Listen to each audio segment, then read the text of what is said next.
On a en France la chance d'avoir un véritable réseau de cinémathèques, hein. La Cinémathèque de Toulouse en est bien une preuve vivante.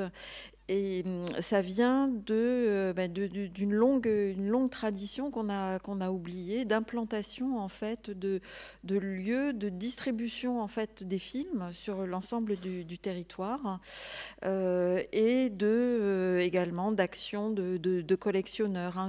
On peut rappeler en fait la venue de la protection du patrimoine cinématographique, pas du tout dans des cadres étatiques, institutionnels, mais par le biais d'associations dont la mission au départ n'est pas la préservation du patrimoine, hein. Ce sont ce qu'on a appelé les offices du cinéma éducateur ou les cinémathèques scolaires, qui ont été les premiers endroits dans les années 20 où en fait on a collecté des films. Une partie de la collection de la Cinémathèque de Toulouse vient de ces offices, l'office de Saint-Étienne, l'office de Lyon, d'Agen, qui avait pour mission en fait de fournir des films aux associations, au patronage, pour que le cinéma puisse être vu par un public le plus large possible. Donc vous voyez, c'était des structures dont la mission n'est pas la conservation, mais voilà, avoir des films et les montrer. Alors, c'est ce que fera Langlois, en fait, avec la Cinémathèque française au début, des sortes de ciné-clubs, en fait. Ça n'avait pas la forme de ciné-club, mais ça en était. Donc, il y a eu ce mouvement, puis celui autour de la Cinémathèque française, où là apparaît pour la première fois cette idée qu'il faut conserver pour sauver quelque chose. Hein, pour sauver un art qui disparaît, c'est l'art du cinéma muet. Donc, en 1936, après avoir...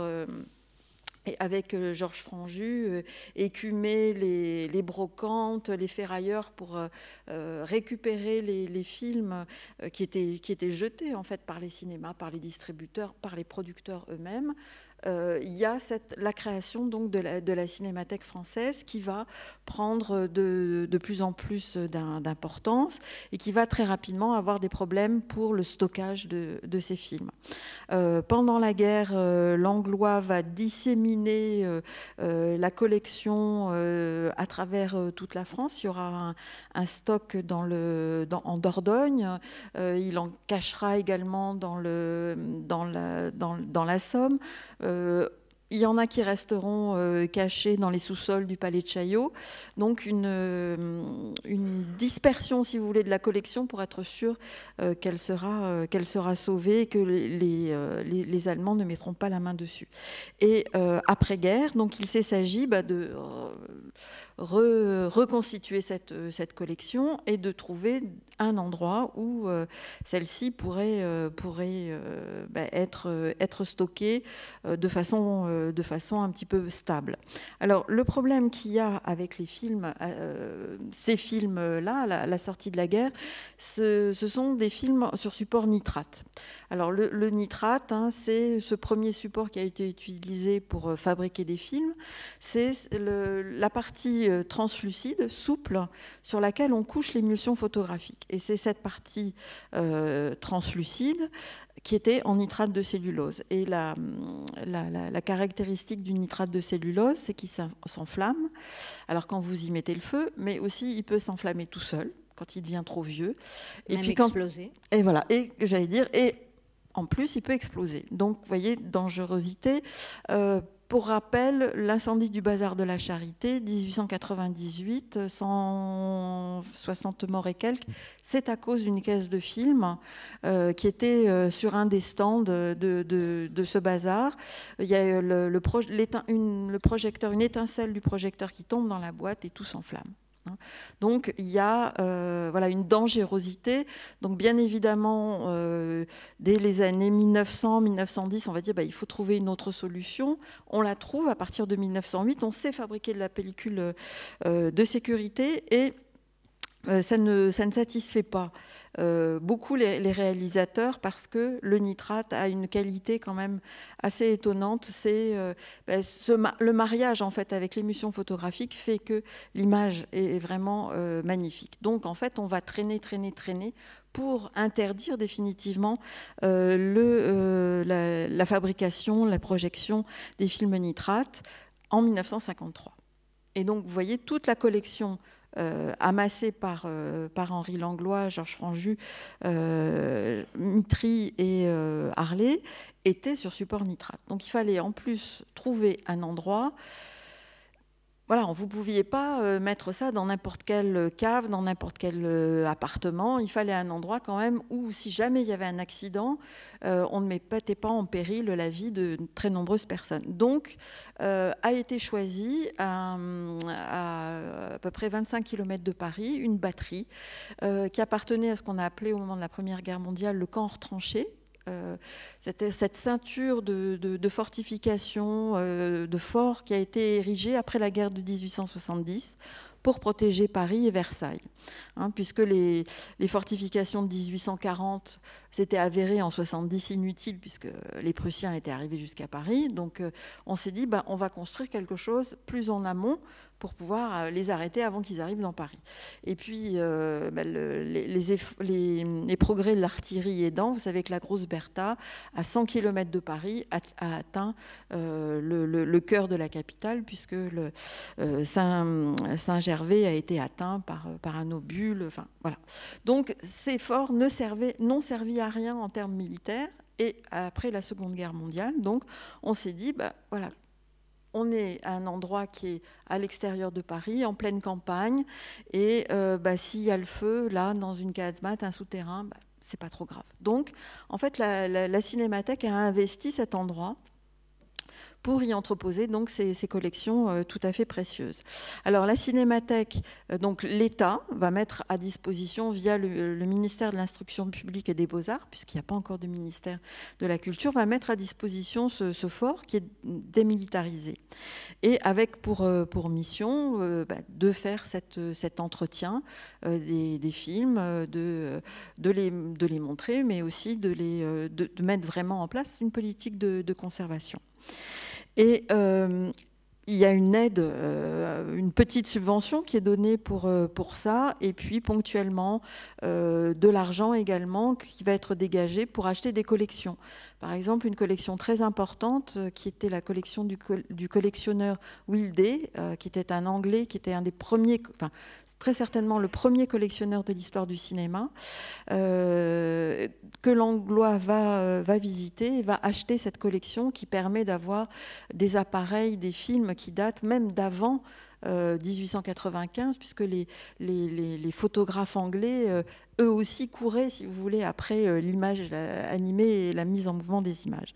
Donc voilà, il y a eu quand même une aide de la Cinémathèque française, donc pour la Cinémathèque française, par un soutien donc vous voyez, constituer vraiment un patrimoine pour les films, pour des appareils, pour qu'on puisse lire l'histoire en fait du cinéma.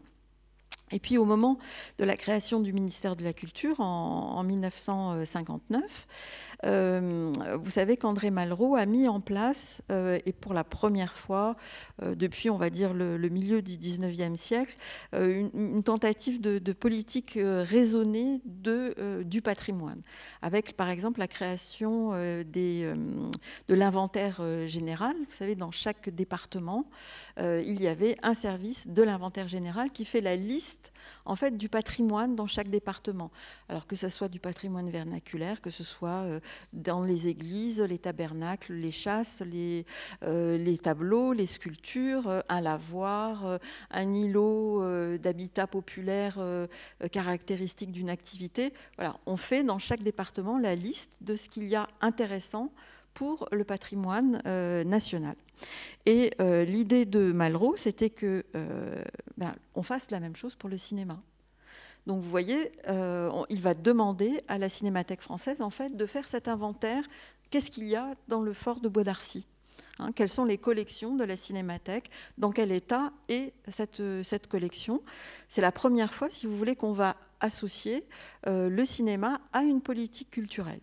hein. Le cinéma, comme les autres arts, doit rentrer en quelque sorte dans le patrimoine national. Hein. Qu'est-ce qu'il y a dans ce patrimoine ? Alors, c'est une activité qui n'intéresse pas beaucoup Henri Langlois, faire des listes. Lui, il savait très bien ce qu'il avait et il estimait que c'était suffisant. Hein. Pour lui, faire les programmations de la Cinémathèque.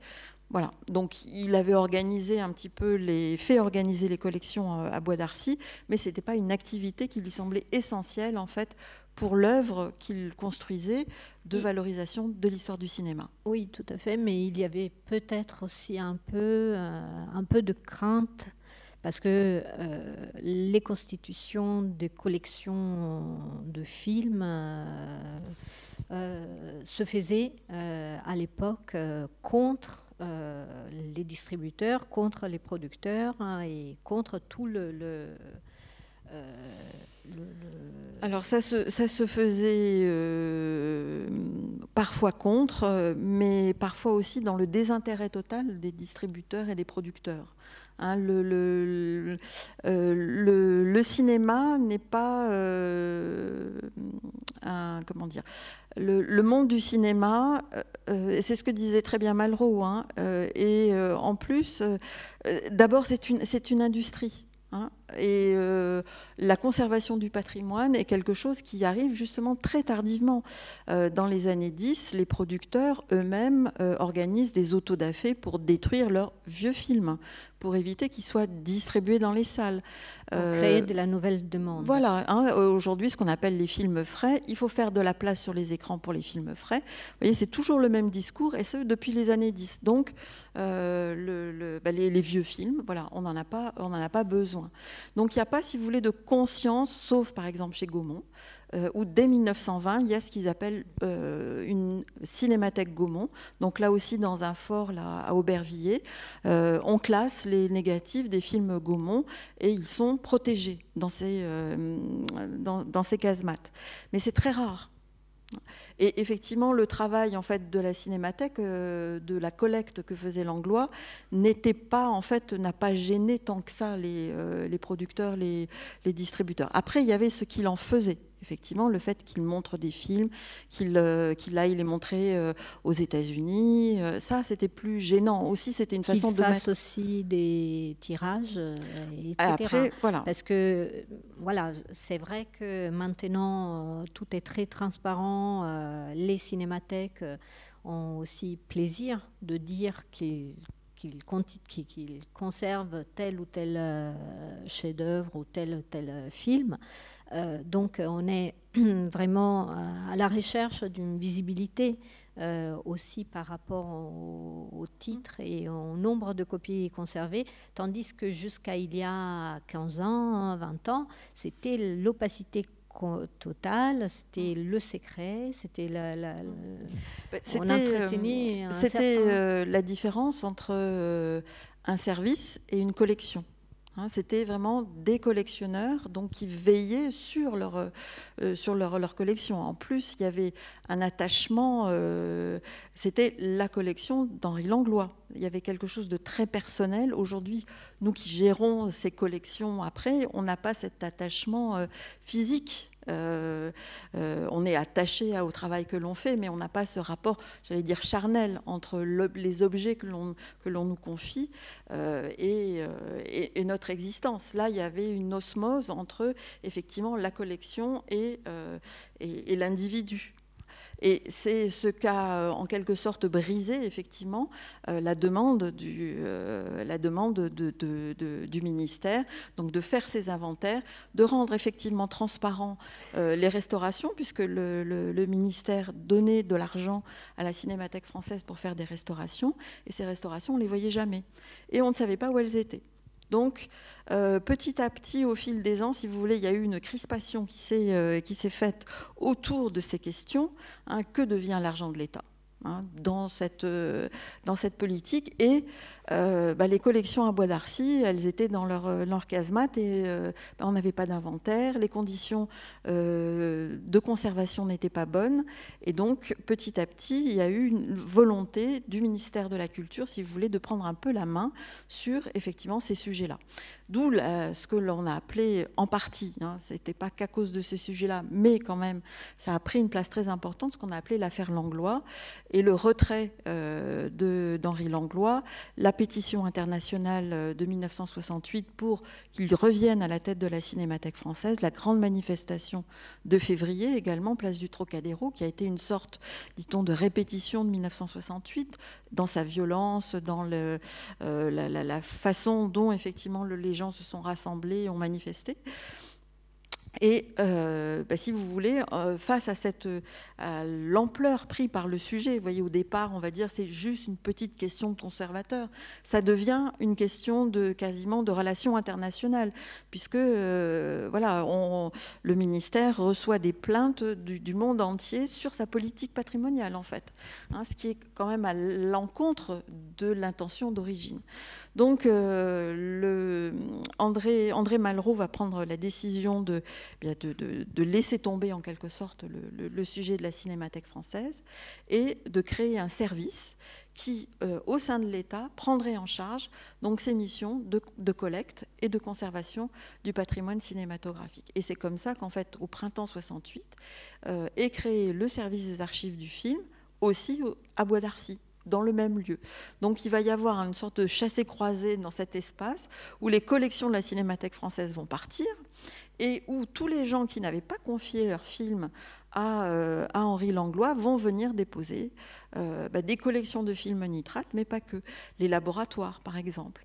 Des cinéastes comme, par exemple, Marcel L'Herbier, dont on a parlé hier soir, et avec lui, Jacques Catelin, et tous les cinéastes qui étaient ses amis. Et là, les missions, si vous voulez, du service, au départ, ça va vraiment être de se concentrer sur la conservation et la restauration des films, collectés, conservés et restaurés. Et la restauration, alors aujourd'hui, on enseigne dans certaines universités la restauration. À cette époque-là, c'est quelque chose de tout à fait expérimental. Il faut tout inventer. La conservation, il faut aussi inventer. Alors, il y a des structures à l'étranger, le BFI à Londres, les archives suédoises qui, depuis la fin des années 30, ont travaillé sur ces questions. Hein. À quelle température faut-il conserver les films ? Faut-il des espaces, faut-il entasser les films, faut-il espacer les collections, hein, les boîtes, est-ce qu'il faut les mettre les unes sur les autres en piles très hautes, faut-il de l'espace pour que l'air circule entre les piles? Voilà, des questions qui sont quand même très, très matérielles, on va dire, mais qui sont très importantes puisque c'est ces questions-là qui permettent en fait d'assurer la survie des films. Donc le service des archives du film va prendre en charge ces questions. Alors, j'ai parlé de 68 et on dit que c'est 69 le 50e anniversaire, parce qu'en fait, il faut, vous savez, en France, que les choses, à partir du moment où l'État les prend en main, leur donner un cadre légal.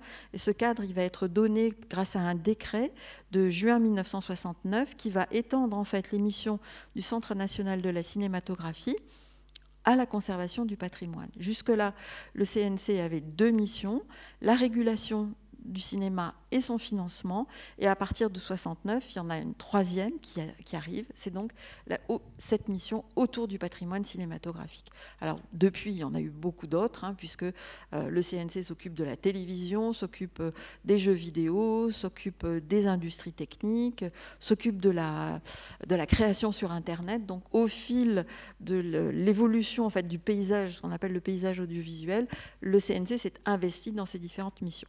Mais voilà, la troisième des missions du CNC, c'est la prise en charge du patrimoine cinématographique. Et donc, officiellement, depuis 1969, le CNC a cette mission en propre, donc d'aider bien évidemment des structures qui font ce travail en région, mais aussi avoir ses propres collections qui lui sont confiées en dépôt. Le CNC est propriétaire seulement de 2% de la collection.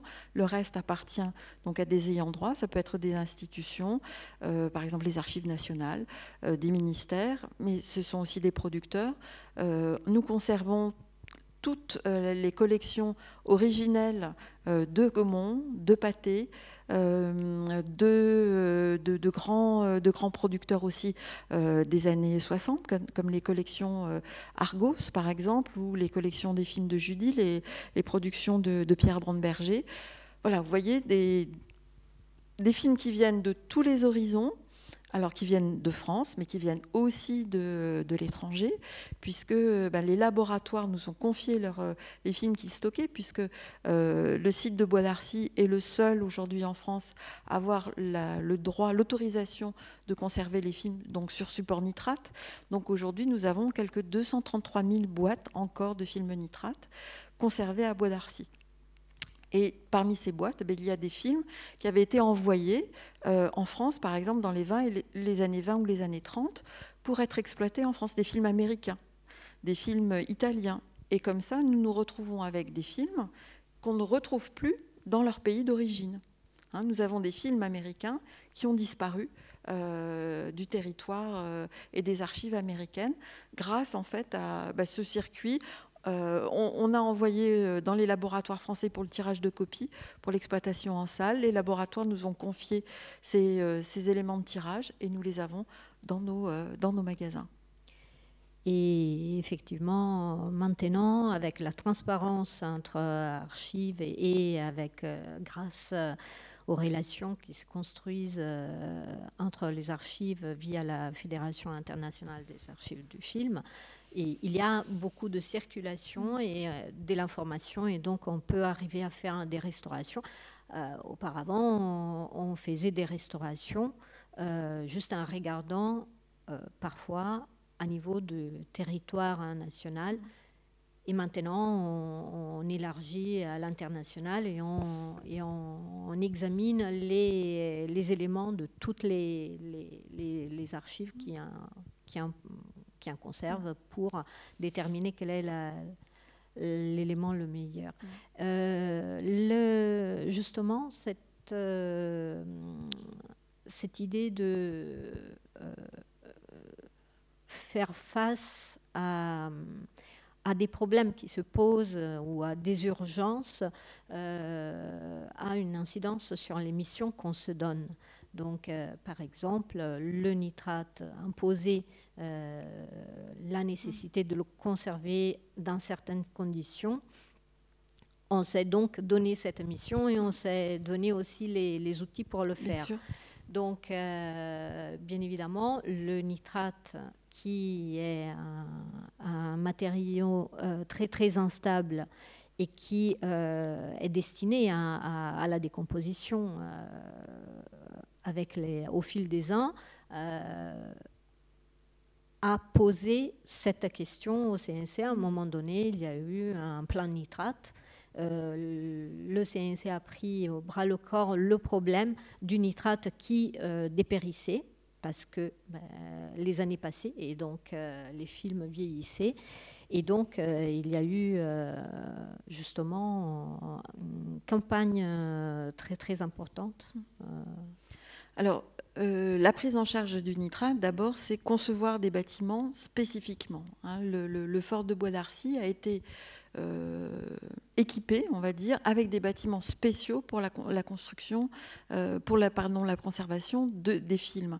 C'est-à-dire qu'on a sorti effectivement tous les films qui avaient été entreposés dans les souterrains, dans les casemates. Eh bien, on a construit des bâtiments spécifiquement pour ces films. Alors, des bâtiments spéciaux pour les films nitrates, des bâtiments spéciaux pour les films sur support acétate. Donc ça a été le premier geste. Et effectivement, après ça, 20 ans à peu près ensuite, on s'est dit que il fallait impérativement avoir une action un peu coup de poing, puisque la durée de vie qui avait été donné en fait pour le nitrate, c'était 70 ans. Là, on arrive au début des années 90. Vous voyez, on a dépassé déjà les 70 ans. Donc, le CNC et le ministère de la Culture vont concevoir effectivement un plan sur 15 ans pour sauvegarder, c'est-à-dire juste faire une recopie. Là, on ne parle même pas de restauration, puisque l'idée était de ne rien perdre, ou perdre le moins de choses possible. Et donc, on va recopier sur un support pérenne ces films nitrates pour être sûr que l'on va pouvoir les conserver.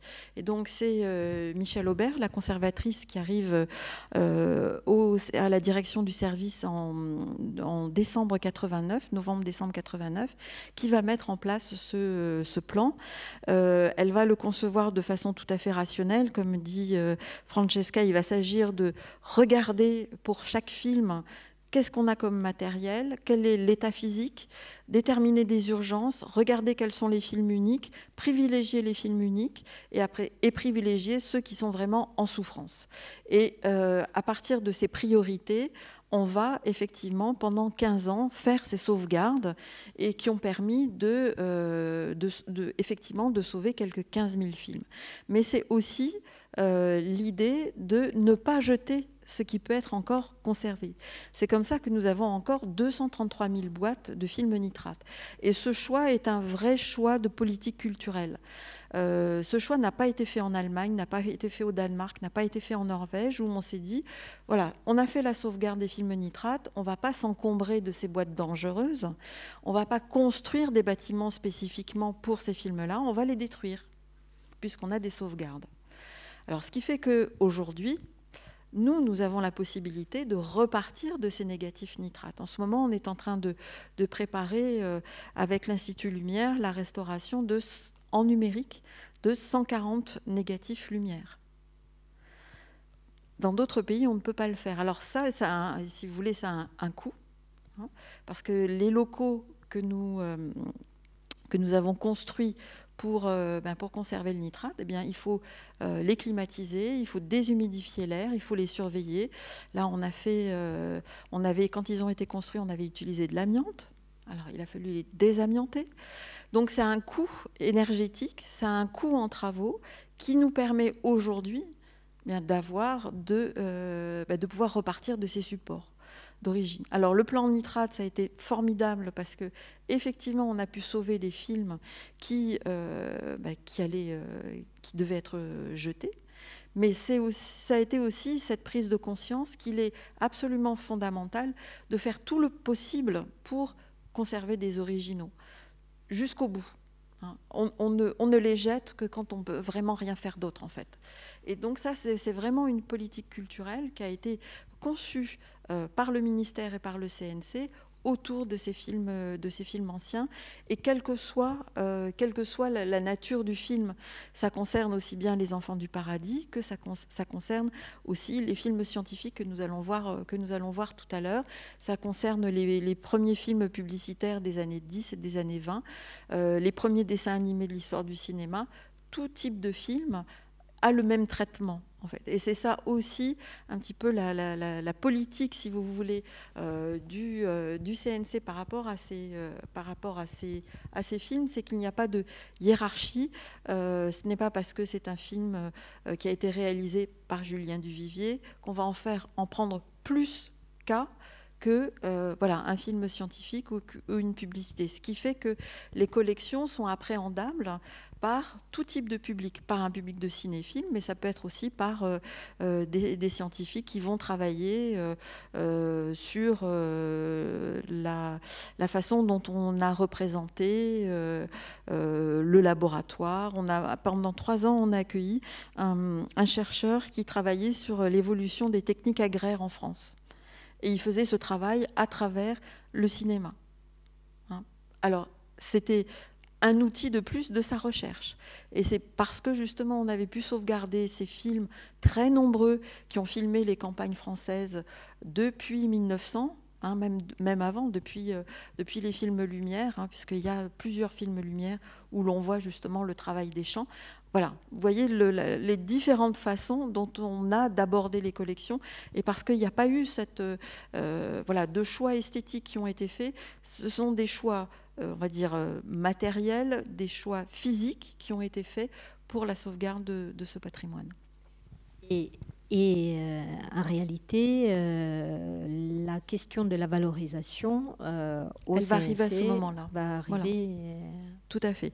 Alors, les deux premières missions du service à cette époque-là, à la création, étaient conservation, restauration pour sauvegarde, justement, pour éviter que ça disparaisse.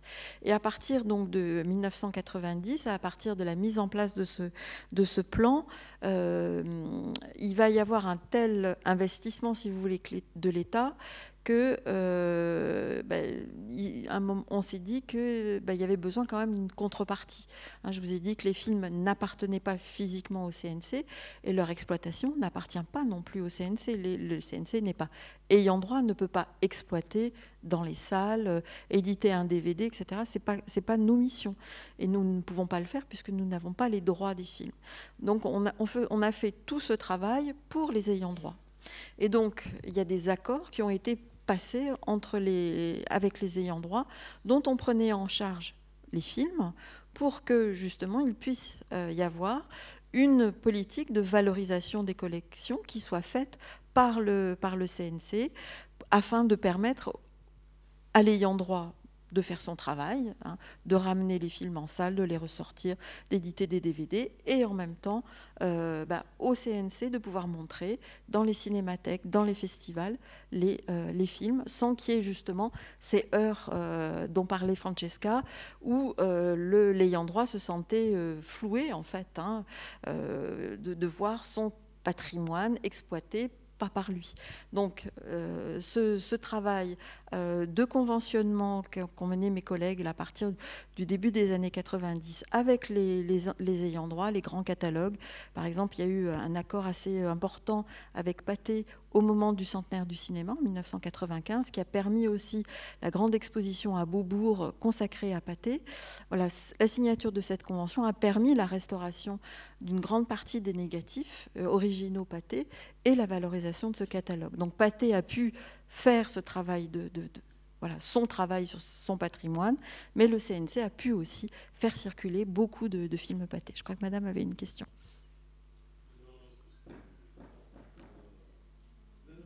Non ? Bon. N'hésitez pas. Oui, il y a une question.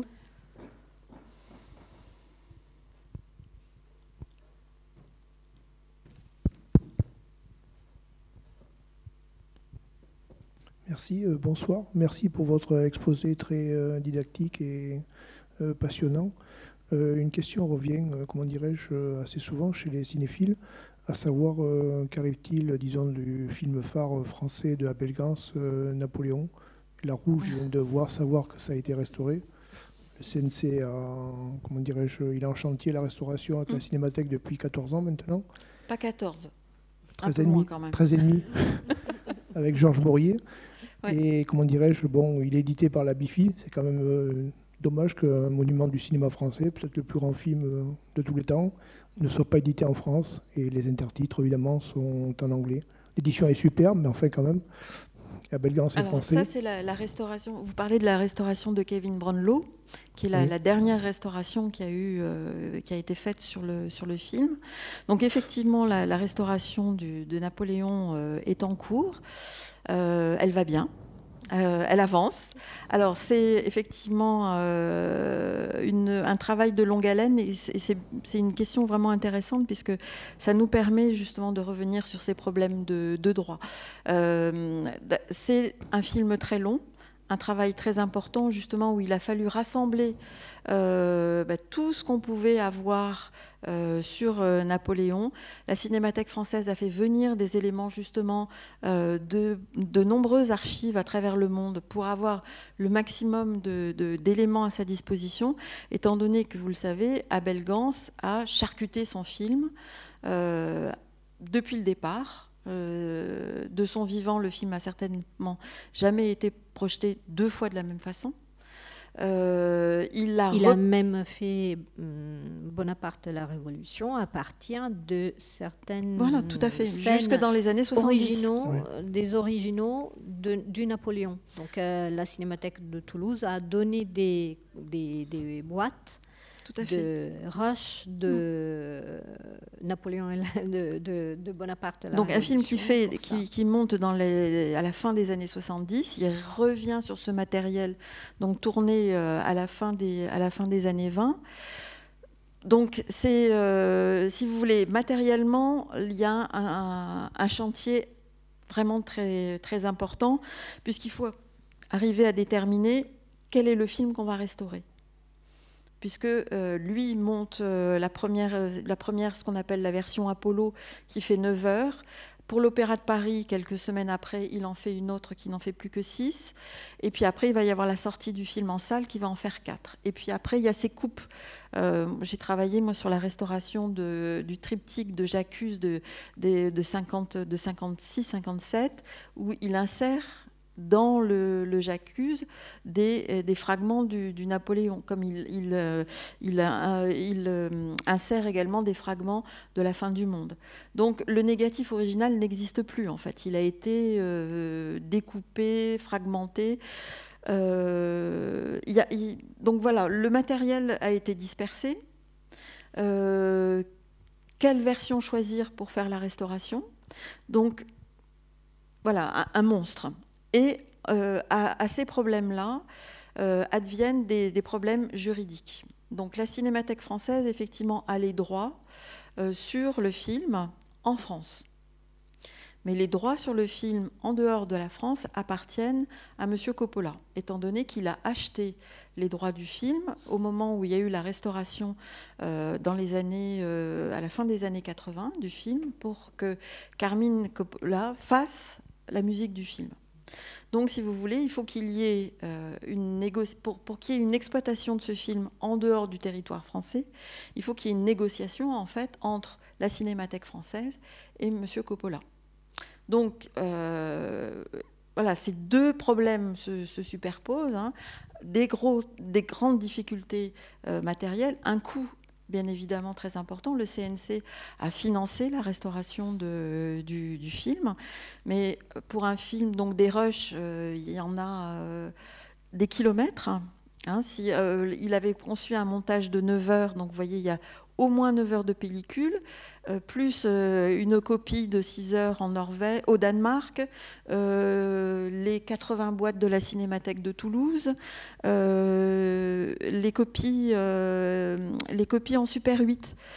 Pathé va sortir le film en Super 8, en 80 bobinaux de Super 8. Non, c'est en 9.5. En 9.5, excusez-moi, vous avez raison, en 9.5.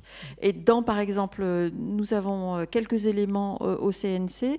Le passage de Brienne était beaucoup plus développé en Super 8 que dans les copies d'exploitation. En 9.5, pardon, j'y tiens.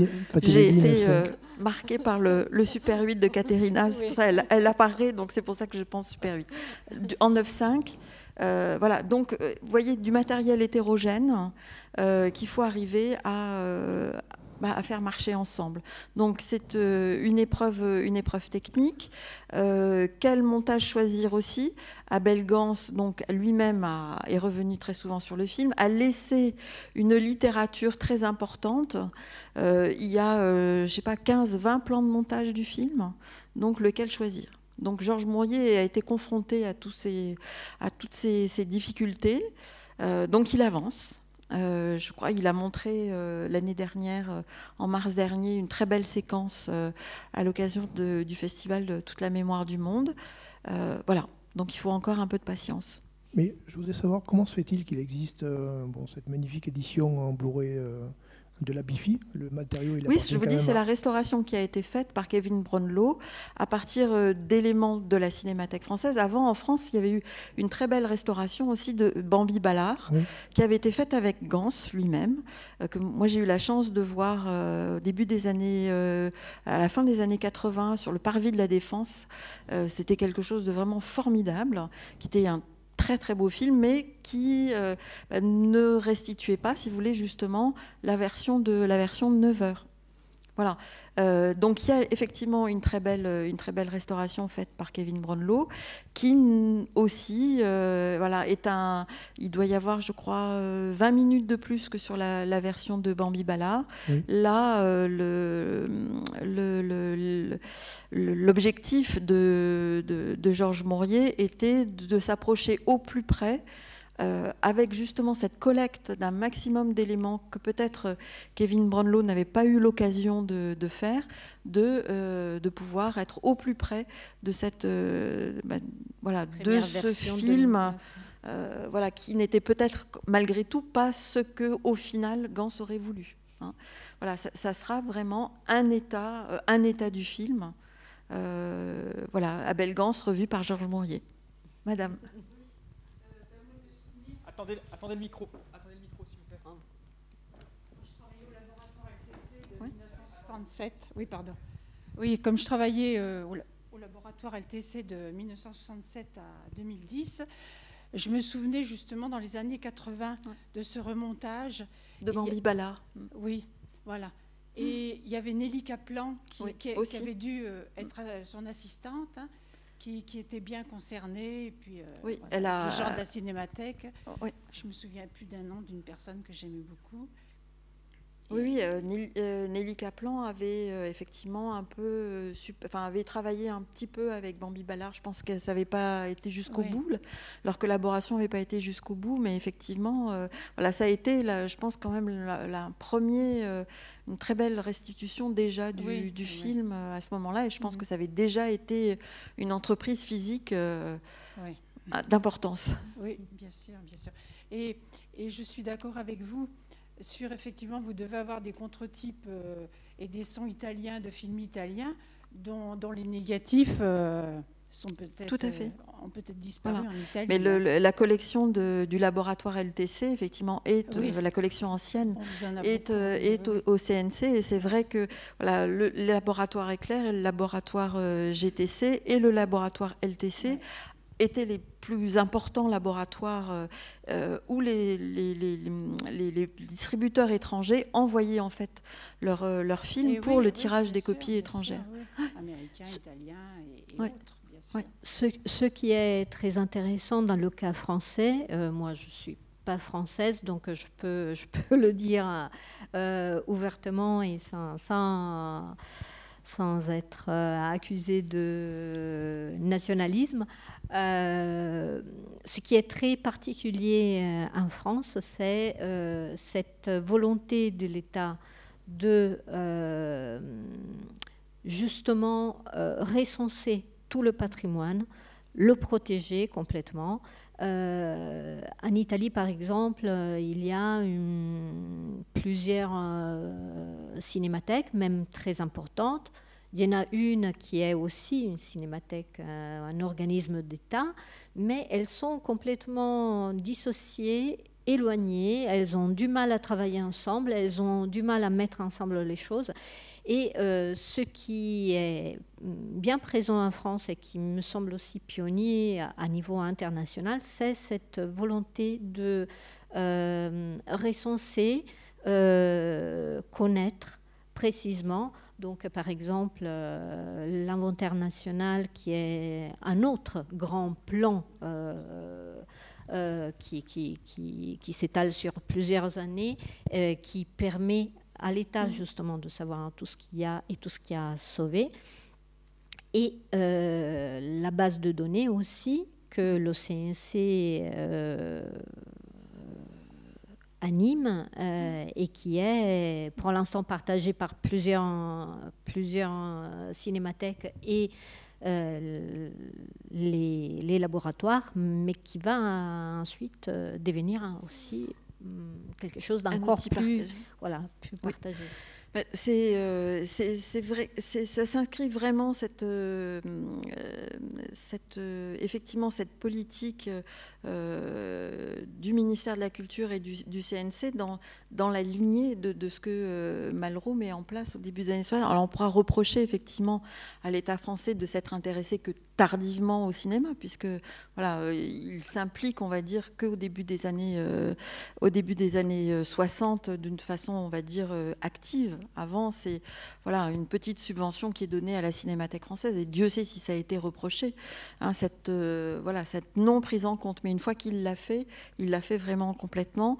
Et c'est vrai que le fait de passer par le CNC, qui est justement cet organisme régulateur et on va dire neutre, justement par rapport à la situation italienne où il y a différentes cinémathèques qui vivent les unes à côté des autres. Là, le positionnement, on va dire, au-dessus de la mêlée, en quelque sorte, du CNC, permet effectivement d'irriguer le territoire par son soutien aux institutions, mais aussi de mettre en place des projets qui ne privilégient pas tel ou tel organisme, mais qui concernent tout le monde et l'ensemble de la profession.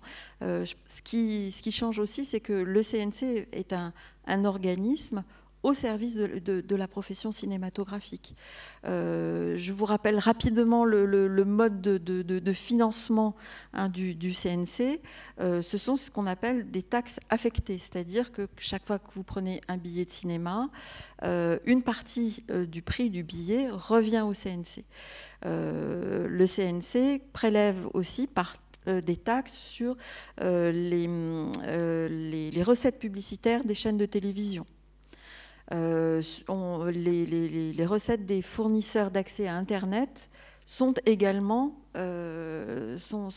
taxées. Et cet argent, si vous voulez, est redistribué, c'est ce qu'on appelle un cercle vertueux, est redistribué au secteur, c'est-à-dire l'avance sur recettes, les aides à la création, à tous les niveaux de la création cinématographique, audiovisuelle, les aides au secteur du patrimoine viennent de ce financement. Ce n'est pas de l'argent, si vous voulez, qui vient du ministère de la Culture, mais c'est vraiment l'argent du secteur qui est redistribué au secteur. Et je pense que c'est aussi ce système qui fait qu'on a la possibilité d'avoir une politique culturelle en faveur du cinéma forte aujourd'hui, ce qui n'est pas forcément le cas d'autres États parce qu'on a ce système. Alors, il y a des années où on a plus ou moins d'argent, bien évidemment. Donc, en ce moment, on en a un peu moins qu'il y a quelques années. Donc, voilà, ça coince un petit peu. Mais on a pu quand même mettre en place le plan nitrate et le plan de, justement, l'inventaire national et le plan de numérisation et de restauration des films du patrimoine.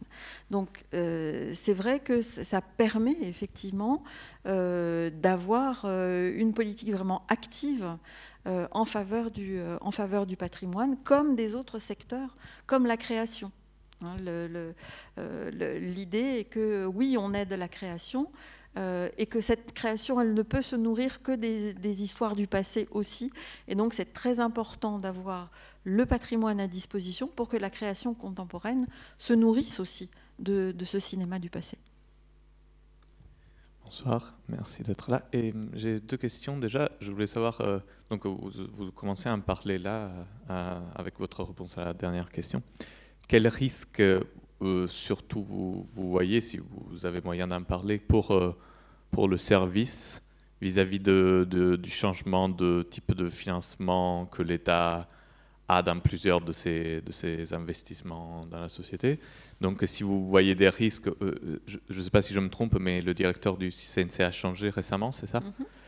Mais à part ça, de manière plus générale, si vous voyez un risque, vous décrivez tout le système de financement, un système que finalement est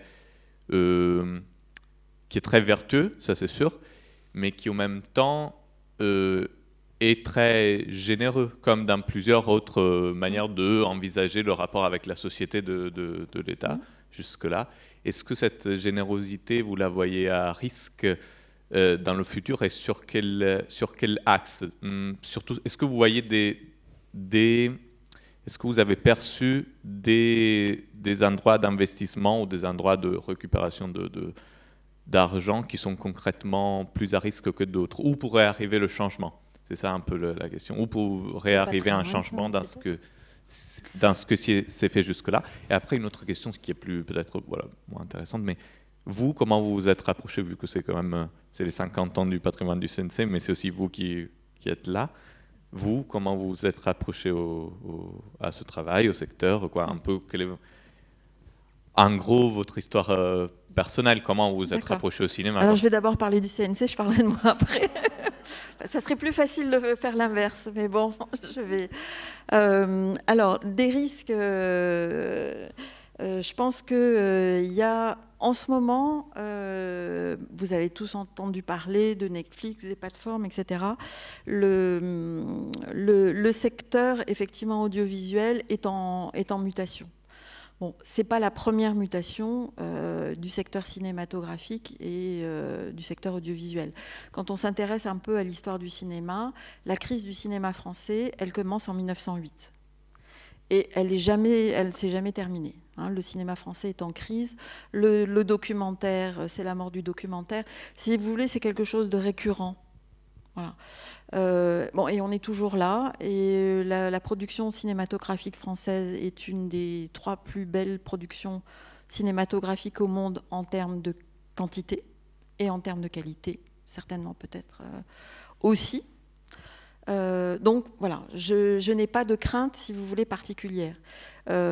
Où effectivement on risque d'avoir quelques mois, quelques années un peu compliquées, c'est de retrouver un équilibre effectivement entre un système d'exploitation, on va dire classique que l'on connaît, salle télévision, on va dire, hein, qui étaient les 2 gros financeurs justement dans cet écosystème de la création, et puis avec ce qu'on appelle les nouveaux entrants, voilà, les plateformes, Netflix, etc.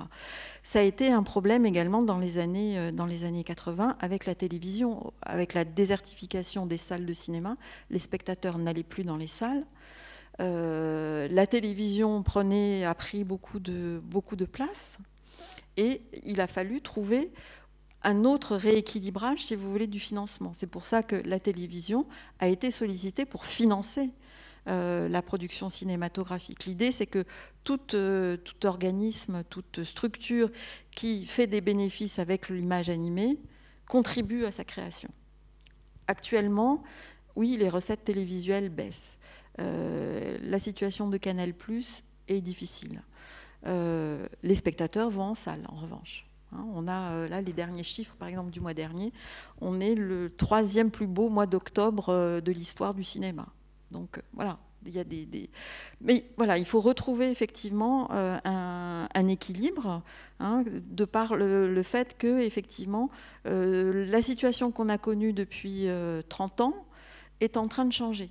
Il faut adapter les systèmes de financement, de collecte des taxes, et peut-être repenser aussi à la façon dont on va distribuer l'argent.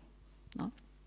Et c'était une partie de la réflexion de Dominique Boutonnat, donc, dont vous citiez effectivement le rapport, se dire l'argent qu'on a, est-ce qu'on le répartit toujours de la même façon?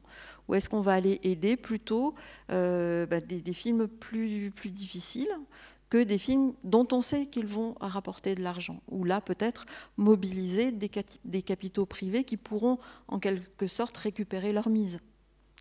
Donc il y a effectivement un moment, là, en ce moment, de réflexion à mener. Mais voilà, on a passé le cap du muet, on a passé le cap de la télévision.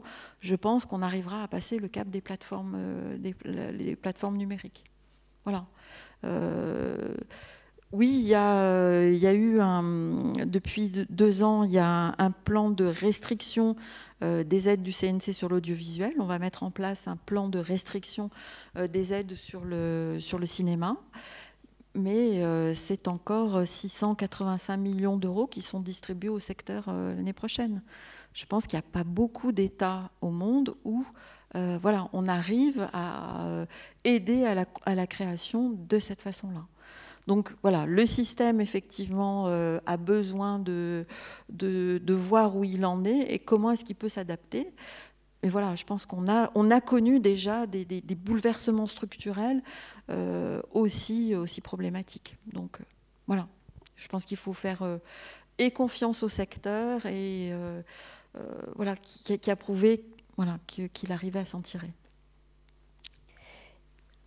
Passons à la ton deuxième histoire question, personnelle et peut-être tu enchaînes de là aussi à cette programmation que tu nous as proposée parce qu'elle a beaucoup à faire aussi avec tes goûts personnels. Et Alors, tes oui, avec mes goûts et puis pas que. Alors, comment est-ce qu'on arrive à la direction des collections du CNC?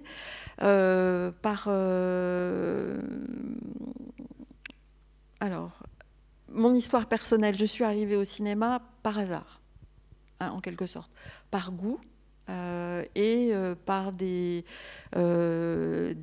vraiment des hasards professionnels. J'ai fait des études de philosophie, je ne me destine, enfin, des études de philosophie alors que je voulais être archéologue. Voilà. Et je me suis retrouvée à travailler dans une librairie où j'ai rencontré le sous-directeur des affaires scolaires de la mairie de Paris qui avait besoin de quelqu'un pour former des animateurs qui devaient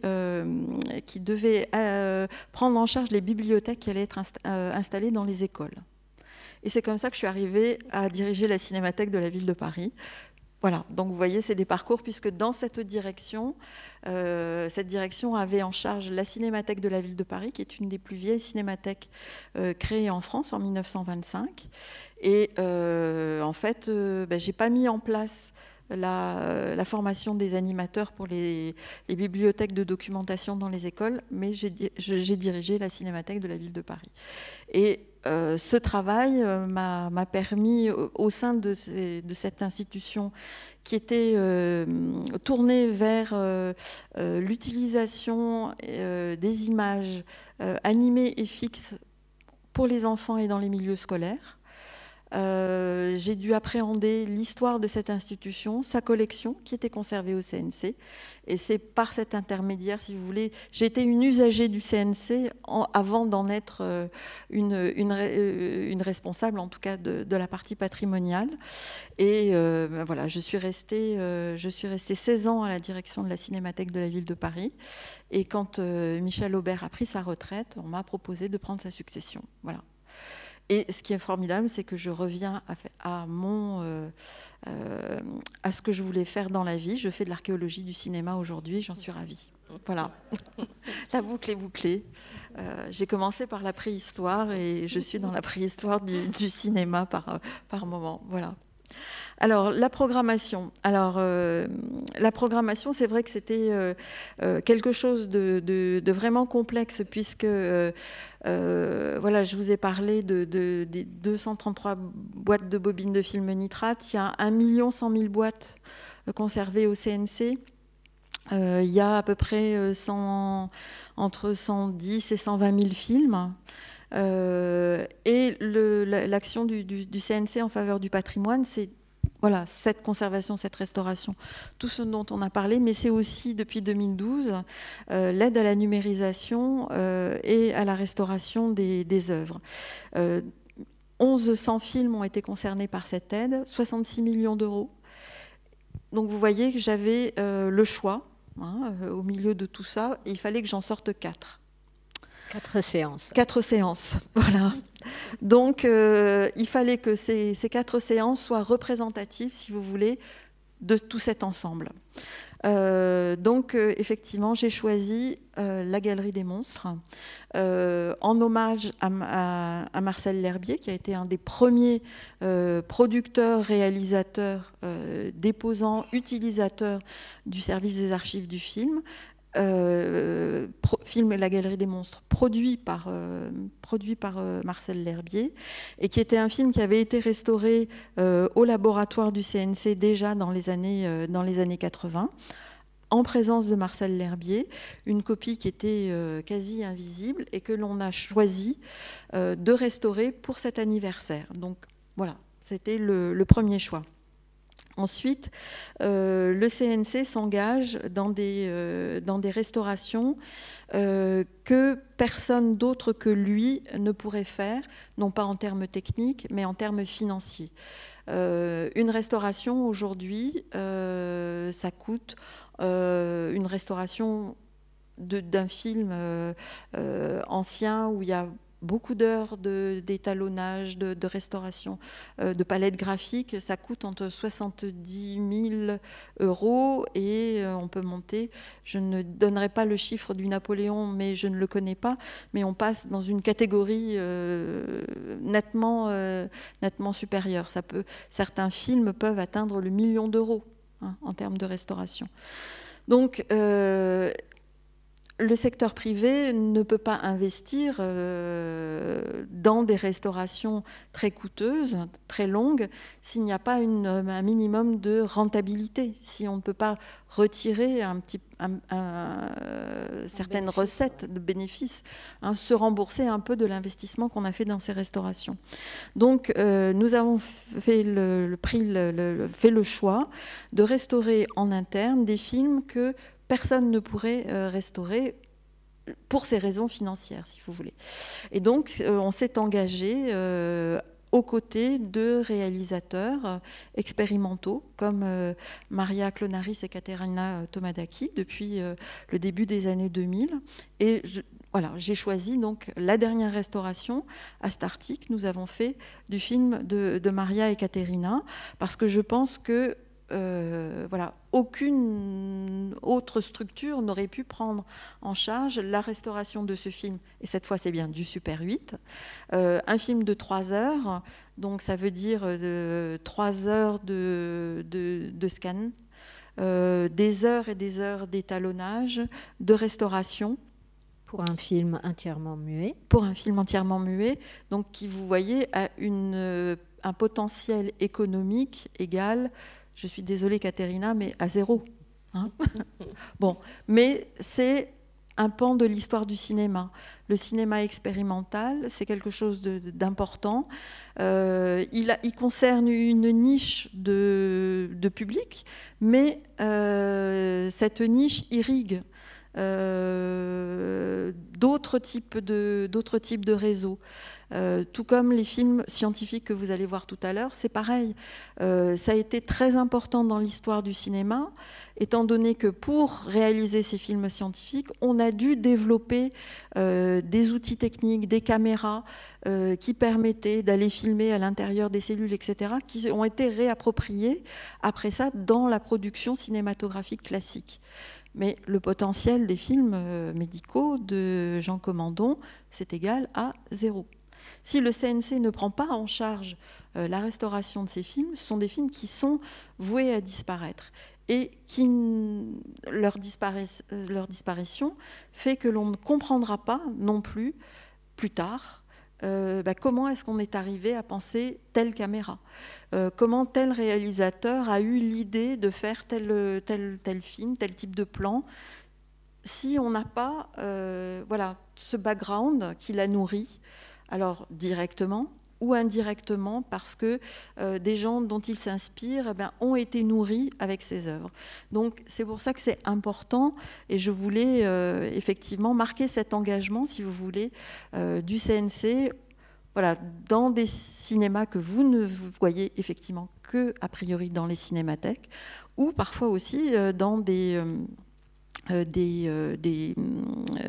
films documentaires qui vont se nourrir parfois aussi à cette source de l'histoire du cinéma.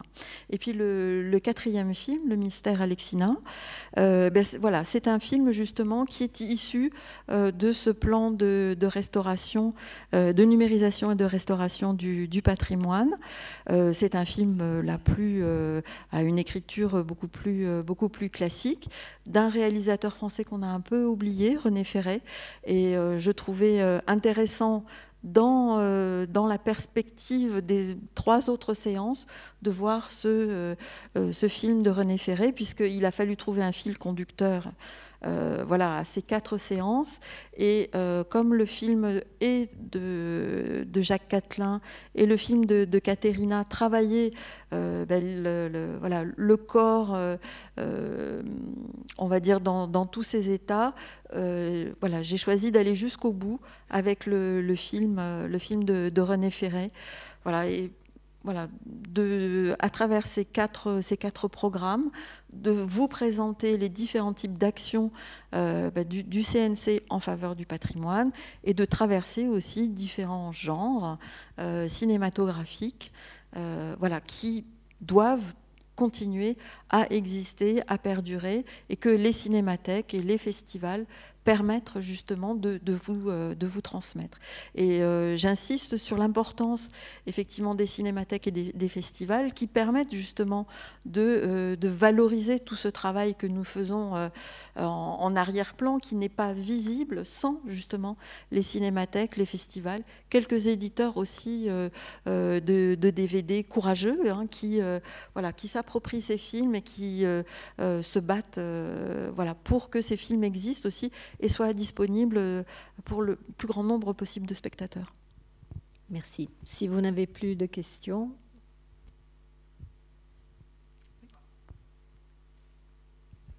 Oui, juste une dernière question par rapport à la première question qu'avait posée le jeune homme. Pourquoi autant de salles, pourquoi les salles se remplissent autant à l'heure actuelle où il y a une crise justement avec l'arrivée de Netflix? Comment se fait-il en fait que les gens remplissent les salles et délaissent la télé du coup? Alors, justement, par rapport à Netflix, à tout ce qui se passe sur Internet, ce sont des pratiques, on va dire, solitaires. Et je pense qu'aujourd'hui, on a besoin de pratiques collectives. Et le cinéma est quand même la pratique collective la plus facile. Et partager un film de façon collective reste une expérience intellectuelle, sensible et physique. Voilà, que l'on recherche. Et je pense que c'est aussi pour ça que les salles continuent à attirer des spectateurs, parce que oui, on peut voir des films sur les plateformes, oui, on peut, grâce à des offres de télévision augmentées, voir des choses chez soi, mais parfois c'est très très bien de sortir de chez soi et de partager avec d'autres, voilà, des émotions. Et je pense que c'est ça, un petit peu le secret, et ce qui fait qu'on est là aussi ensemble aujourd'hui, c'est qu'on a envie de partager quelque chose. Voilà, le film de René Ferré, vous pouvez certainement le trouver en DVD, mais voilà, ça sera intéressant de partager ce moment ensemble. Et je pense que c'est ça le secret. Oui, Internet, c'est formidable, mais c'est formidable aussi de vivre quelque chose ensemble. Et je pense qu'on a aussi de plus en plus besoin de vivre des choses ensemble. On peut se poser la question, est-ce que c'est le même regard de regarder Alors après, je parlais d'expérience physique, bien évidemment. Le rapport que nous avons avec l'écran, un écran surtout comme celui-ci, est quelque chose d'absolument formidable que l'on n'a pas quand on regarde, comme moi, quand je regarde les films sur Arte+, sur mon iPhone. Voilà. Mais en fait, on peut aussi dire que l'un n'exclut pas forcément l'autre. La télévision n'a pas tué complètement le cinéma. Et c'est pour ça que je vous disais que je n'étais pas plus inquiète que ça, qu'on a vécu déjà on va dire ce traumatisme qu'a été à un moment la télévision pour le cinéma. On a su trouver aussi d'autres formes d'écriture cinématographique. Il faut peut-être aussi se poser cette question-là, c'est qu'il y a peut-être un autre cinéma, une autre écriture télévisuelle, cinématographique à trouver, parce que justement, les séries proposent des récits, que le cinéma a peut-être besoin aussi de s'interroger sur quel type de récit proposer, quel type d'image aussi fournir. Alors ce qui est absolument formidable, moi j'ai la chance d'habiter pas très loin d'un cinéma qui propose des séances en HDX. Voilà, c'est une expérience physique, collective, qui est proche de la Foire du Trône. Mais c'est un spectacle, c'est une expérience collective. Et ça, c'est quelque chose aussi de tout à fait intéressant de voir comment est-ce que là, le cinéma numérique a trouvé certainement quelque chose qui lui est spécifique. Et que effectivement, la télévision, ma tablette ou mon smartphone ne me permet pas de vivre. Donc, c'est l'époque est justement tout à fait passionnante parce qu'elle nous questionne justement sur comment vivre ce rapport à l'écran, à la salle, quel type de cinéma, quel type d'image, et aussi le plaisir de redécouvrir les images du passé grâce aussi aux technologies contemporaines qui font quand même qu'on a la chance, parce que aussi on a conservé ces films nitrates par lesquels qui sont revisités par ces technologies contemporaines, on peut les voir d'une façon absolument incroyable. Et c'est ça qui fait aussi, je crois, on partage encore dans les salles voilà, ces émotions, ces expériences voilà, tout à fait exceptionnelles. Juste une question très rapide. Sur le patrimoine des particuliers qui filment, par exemple, est-ce qu'il y a une conservation qui est... Alors, le CNC directement ne le fait pas, parce que vous avez compris qu'on a déjà beaucoup de travail, mais il y a des institutions patrimoniales en région, en Bretagne, la région Occitanie, vous avez l'Institut Jean Vigo, la Cinémathèque de Toulouse aussi, collecte du film amateur et du film de famille, la Cinémathèque des Pays de Savoie, la Cinémathèque de Grenoble, et le CNC aide ces structures à prendre en charge ce patrimoine familial ou amateur. Voilà, ben, si vous avez des films dont vous souhaitez assurer de façon pérenne la conservation, venez voir Francesca ou Franck qui prendront en charge vos films. Merci beaucoup. Merci Béatrice.